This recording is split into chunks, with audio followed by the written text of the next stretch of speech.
세계 7대 불가사의 중 하나인 페트라. 로마의 원형을 그대로 간직한 중동의 폼페이 제러시. 낯선 지구라 불리는 세계에서 가장 아름다운 사막 와디럼. 요르단의 경이로운 고대 문명과 신비로운 대자연의 아름다움이 눈앞에 생생히 펼쳐진다.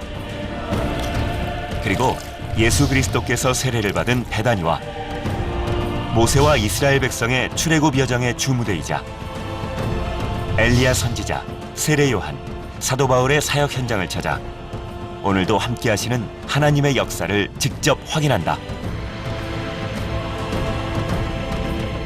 아름다운 고대 문화와 유적이 살아 숨쉬며 신구약 성경의 역사를 관통하는 성서의 땅 요르단으로 지금 달려간다.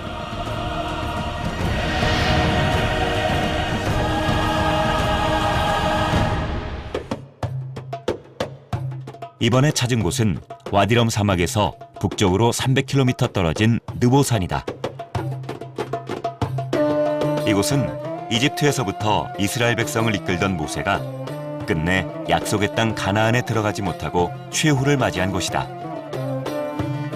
느보산 정상에 오르면 전망이 시원하게 확 트이며 눈앞에 장관이 펼쳐진다.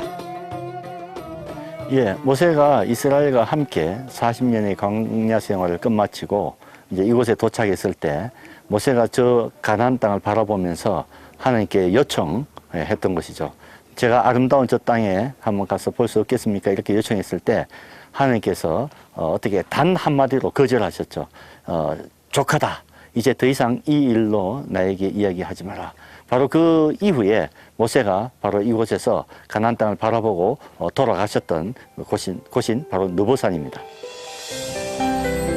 느보산 정상에는 약속의 땅 가나안을 바라볼 수 있도록 전망대가 세워져 있다.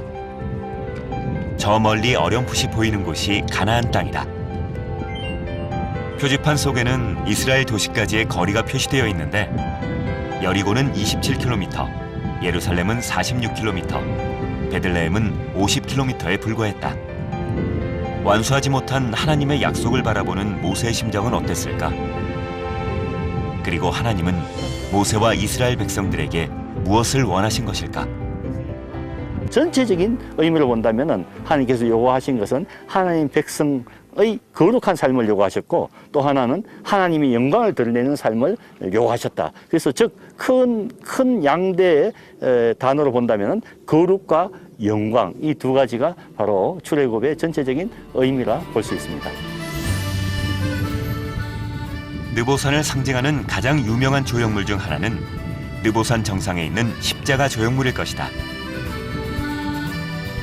이 십자가 조형물은 이탈리아 피렌체의 조각가 지오바니 판토니의 작품으로 모세가 시내 광야에서 뱀에 물린 사람들을 살려내기 위해 만들었다는 녹뱀과 인류 구원을 상징하는 예수 그리스도의 십자가를 복합시킨 의미 깊은 작품이다.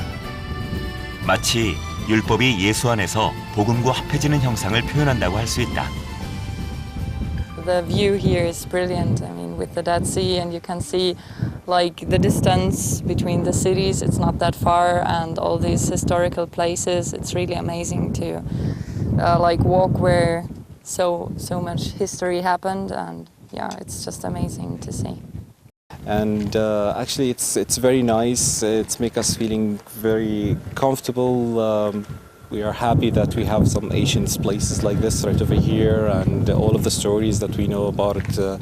How's the distance between Jordan or right over here, Madaba, Mount Nebo to Jerusalem? They used to walk from here to there, to Palestine. I mean, so it's make me feel proud and happy about it. 느보산 정상에서 동쪽을 바라보면 모압 지역의 평야가 펼쳐진다. 이곳이 바로 이스라엘 민족의 지도자 모세가 모압 땅에서 죽어 묻힌 벳부올 맞은편 골짜기이다. 성경의 기록대로 정확히 묻힌 곳을 알 수는 없었다.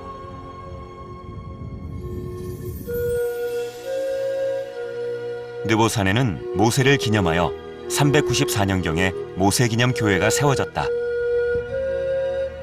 현재 10년이 넘는 세월 동안 아직도 복원공사 중인 모세기념교회는 어쩌면 고단했던 출애굽의 긴 여정과 모세의 삶을 닮은 듯했다.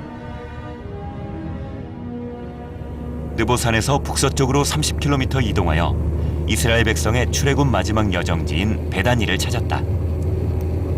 출애굽 당시 언약궤를 만들 때 사용되었던 씨띠 나무가 도로 양옆으로 늘어서서 우리를 반겨주는 듯했다. 이스라엘 민족은 모세가 죽은 느보산에서부터 여호수아의 지도 아래 요단강을 건너 거친 광야 생활을 끝내고 약속의 땅으로 진입하였다. 말하자면 요단강 건너편 베다니는 하나님께서 그의 백성에게 약속하신 천국의 관문과 같은 장소이다. 바로 지금 여러분께서 보시는 이 뚝과 뚝 사이, 그래서 이 쪽으로, 이 방향으로 건너갔죠. 그 당시에 건너갔을 때 물이 가득 찼던 바로 우기의 마지막 처이라고 볼 수 있습니다. 여호와의 언약궤를 맨 제사장들은 요단 가운데 마른 땅에 굳게 섰고 그 모든 백성이 요단을 건너기를 마칠 때까지 모든 이스라엘은 그 마른 땅으로 건너갔더라. 성경에 기록된 그대로 건조하고 마른 땅이 펼쳐졌다. 그렇게 한참을 걸어가다 보면 요르단과 이스라엘의 국경인 요단강에 도착하게 된다.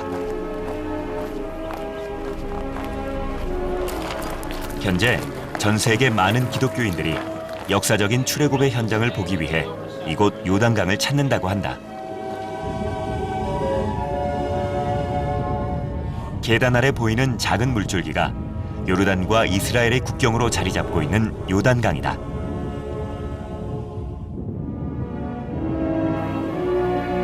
강이라고 부르기에는 조금 작은 규모의 시냇가처럼 느껴진다.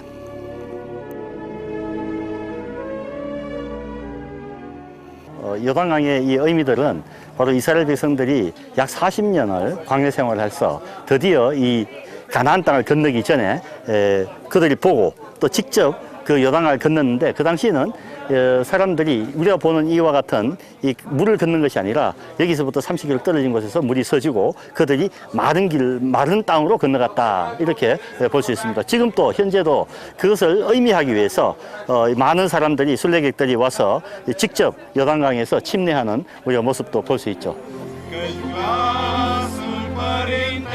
현대식 건물로 잘 지어진 이스라엘 쪽 요단강 국경에서는 순례객들을 위해 의복을 대여하고 침례식을 집행하는 관광 상품이 마련되어 있어서 매년 수많은 사람들이 이곳을 찾아 침례를 받는다고 한다. 마침 오늘도 한 무리의 러시아 정교회 소속의 기독교인들이 물로써 세례를 받고 있었다. 이집트를 떠난 지 40년. 끝내 요단강을 건너지 못한 모세. 우리가 흔히 죽음을 의미하는 요단강을 건넌다는 표현 속에서 하나님 나라 완성을 위해 약속의 땅에서 만나자는 간절한 바람이 들어있음을 다시 한번 깨닫게 된다. 많은 성지 중에 베다니가 더욱 의미 있는 이유는 하나님의 약속대로 인류를 구원할 예수 그리스도의 사역이 이곳 베다니에서 시작되었기 때문이다. 바로 이곳 요단강 건너편 베다니에서 예수님은 세례를 받으셨고, 그때 하늘에서 너는 내 사랑하는 아들이라 내가 너를 기뻐하노라는 말씀이 울려 퍼졌으며 예수님께서는 성령의 충만함을 입으셨다. 우리가 와 있는 것이 예수님 세례터인데, 예수님 세례터의 의미는 헬문에서 또 물이 시작되어서 바로 단을 통해서 갈릴리 그리고 요단강을 통해서 사이로 가는데, 즉 생명이 본다면은 이 사망으로 이른 길을 예수님께서 이곳에서 세례를 받음으로 인해서 공생이 시작됨으로써 저희들에게 바로 영원한 생명의 길로 인도하시는 것과 같은 의미입니다.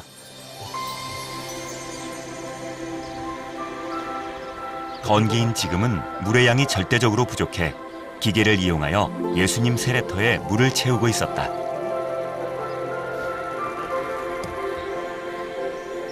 하지만 세례터 벽면에 새겨진 십자가 문양만은 위대한 인류 구원의 사건을 온전히 기억하고 있는 듯했다. 세례터 바로 옆에는 세례 요한의 세례 운동을 기념하기 위해 5세기경 비잔틴 시대 기념교회가 목조 형태로 세워져 있다. 교회 바닥에는 예수님의 세례를 기념하는 모자이크가 있다.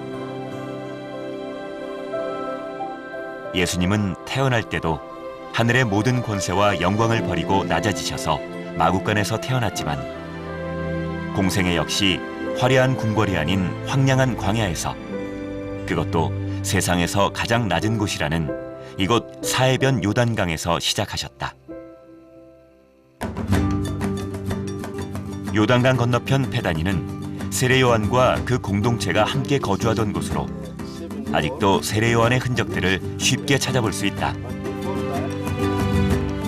지금은 말라버린 세례터지만 2000년 전 죽음을 두려워하지 않고 회개하라, 천국이 가까이 왔느니라고 소리치던 세례 요한의 외침이 아직도 들리는 듯하다.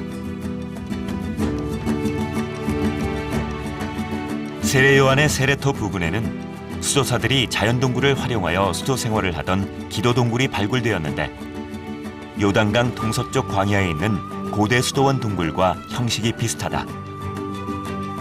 어쩌면 예수님도 이곳에서 하나님께 기도를 드리셨을지도 모르겠다.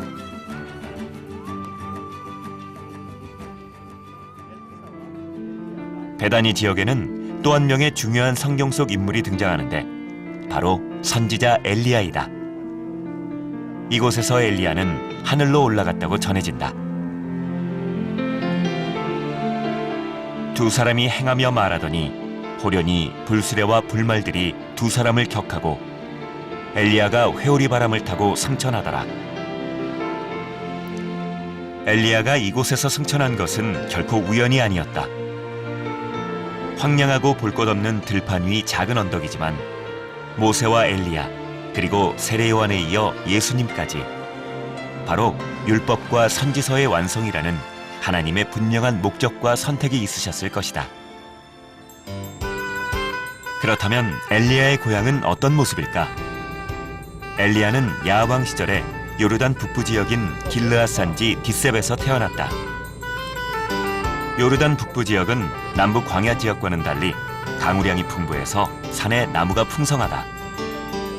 출애굽 당시 12지파 중 가축을 많이 키우던 르우벤, 갓, 므낫세 반지파가 목초지가 많은 요르단 중북부에 정착한 것도 그런 이유에서이다.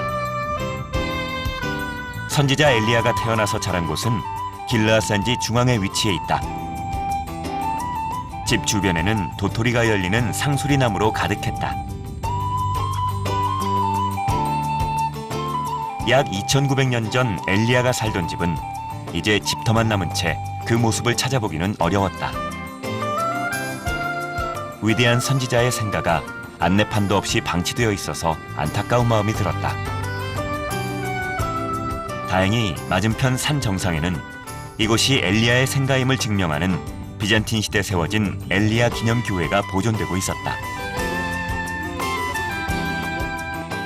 교회 바닥에는 비잔틴 시대의 특징인 모자이크가 아직도 고스란히 남아 우상 숭배자들을 몰아낸 엘리야의 업적을 전하고 있었다. 엘리야 전체의 삶을 우리가 여기서 잘 생각해 볼 수 있습니다. 갈멜산에서 바알 선지자와 승리했을 때와 또 그 이튿날 이사벨의 소리를 들었을 때는 이 삶이 완전히 바뀝니다. 엘리야가 브엘세바에 도망가게 되는 거죠. 어떻게 본다면 우리 하나님 말씀 따라 사는 거와 세상의 소리를 들은 거와 이 차이를 극명하게 볼 수 있죠. 저희들도 하나님 말씀에 따라갔을 때는 세상이 우리를 감당하지 못합니다. 그렇지만 우리가 세상의 소리를 들었을 때는 완전히 무너지는 삶을 우리가 이것을 통해서 잘 알 수 있습니다. 엘리야의 후계자가 된 엘리사의 고향은 엘리야 집에서 가까운 아벨 무홀라이다. 이처럼 하나님께서는 위대한 두 선지자를 같은 곳으로 보내어 이스라엘 백성들에게 하나님의 존재와 그 능력을 드러나게 하셨다.